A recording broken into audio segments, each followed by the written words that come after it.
खासदार संजय राऊत बोलतायत, थेट जाऊया. राज्याचा कर्जाचा बोजा 9,32,00,000 झालेला आहे. तर एवढ्या मोठ्या प्रमाणात कर्ज असल्यानं जो महसूल येतोय त्याच्यामध्ये 9,32,000 कोटी, 9,32,000 कोटी नाही, 9,32,000 कोटी महाराष्ट्रावर कर्ज आहे. आता कर्ज काढून राज्य चालवलं जात आहे, राज्य लुटलं जात आहे. राज्यावरचं कर्जाचं ओझं दिवसेंदिवस वाढतं आहे.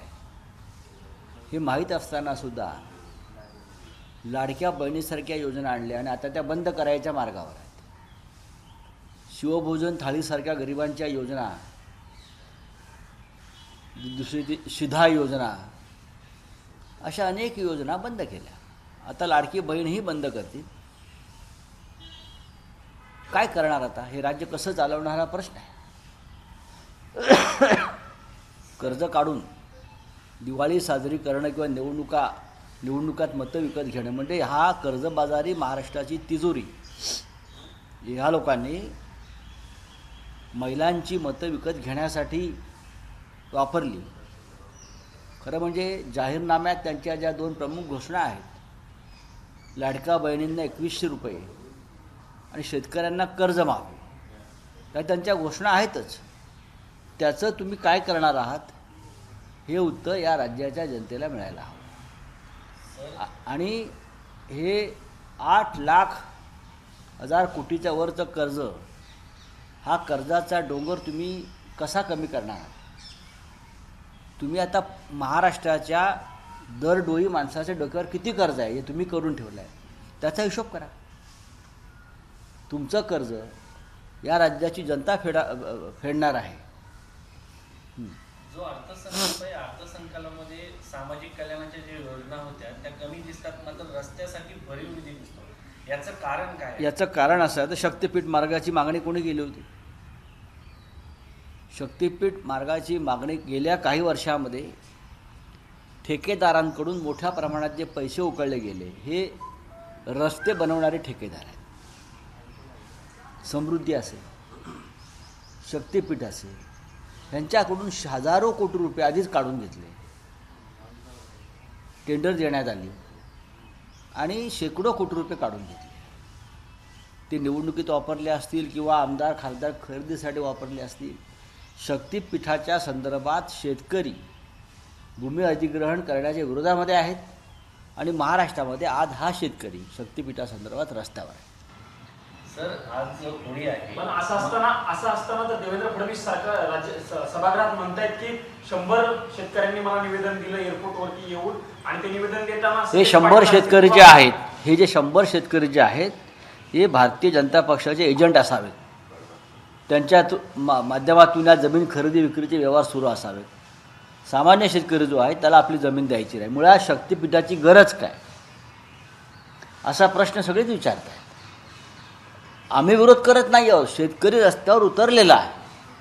तुमच्याकडे 100 शेतकरी आले म्हणून एक चुकीची योजना जी आहे त्याचे समर्थन होऊ शकत नाही.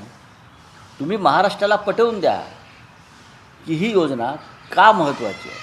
हा जो मार्ग आहे शक्तीपीठाचा का महत्त्वाचा आहे, की फक्त काही ठेकेदार तुमच्या मर्जीतले आहेत, त्यांना काम मिळावं, त्यांची मालामाल व्हावी आणि मग त्या पैशातून उद्या निवडणुका लढाव्यात, म्हणून ही शक्तीपीठासारख्या योजना आहेत का? साहेब, बलुचिस्तान ट्रेन अपहरणवरून पाकिस्तानने भारतावर निराधार आरोप केले. हे सांगितले की या अपहरणामागे भारताचा हात आहे. भारताचा हात असता अशा मोठ्या कांडामध्ये तर महाराष्ट्रात देशामध्ये अनेक प्रकरणं सहज सोडवली असते ना. आम्ही एवढं धाडस असतं तर चीनने ताब्यात घेतलेली 4,000 वर्ग किलोमीटर जमीन सोडवली असती. अरुणाचलमधून चीनला हुसकून लावलं असतं. अशा बऱ्याच गोष्टी हे उगाचच पाकिस्तानवालेसुद्धा हा पाकिस्तानचा अंतर्गत विषय आहे. बलुचिस्तानचा विषय हा पाकिस्तानचा अत्यंत अंतर्गत विषय आहे. त्यांनी तो अत्यंत अंतर्गत पद्धतीनं सोडवायला पाहिजे. भारतामध्ये त्यांनी कोणाला खेचू नये. सर, आज होळी आहे, वरळीमधील लाऊडस्पीकर काढून घेण्यात आले, मात्र दांडियाला परवानगी मिळते, होळीला परवानगी मिळत नाही. होळीला परवानगी मिळत नाही आहे. त्यानंतर उद्या गणेश उत्सव येणार आहेत. POPच्या मूर्तींवरती बंदी आणलेली आहे. ज्या वर्षानुवर्ष ज्या आमच्या मूर्ती येत आहेत त्याच्यावरती बंदी आणलेली. हे कसलं हिंदुत्व आहे? वर्षातनं एकदा येणाऱ्या सणावर तुम्ही बंधनं आणताय. यापूर्वी असं कधी झालं नव्हतं. हां, आमच्या राज्यामध्ये हिंदूंचे सण खुल्या वातावरणामध्ये होतील हे तुम्ही सांगत होतात ना. मग आता काय झालं? गणपती उत्सवावर बंधन आहे, दिवाळीत फटाक्यांवर बंधन आहे, ठीक आहे, आम्हालाही माहिती आहे पर्यावरण वगैरे काय आहे ते.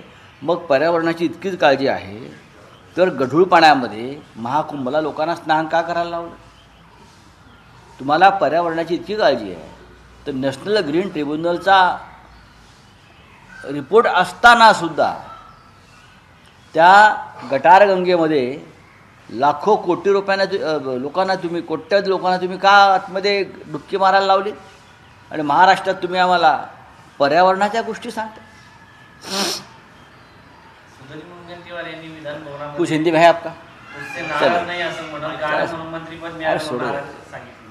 चलिए छोड़ दीजिए. एबीपी माझा, उघडा डोळे बघा नीट.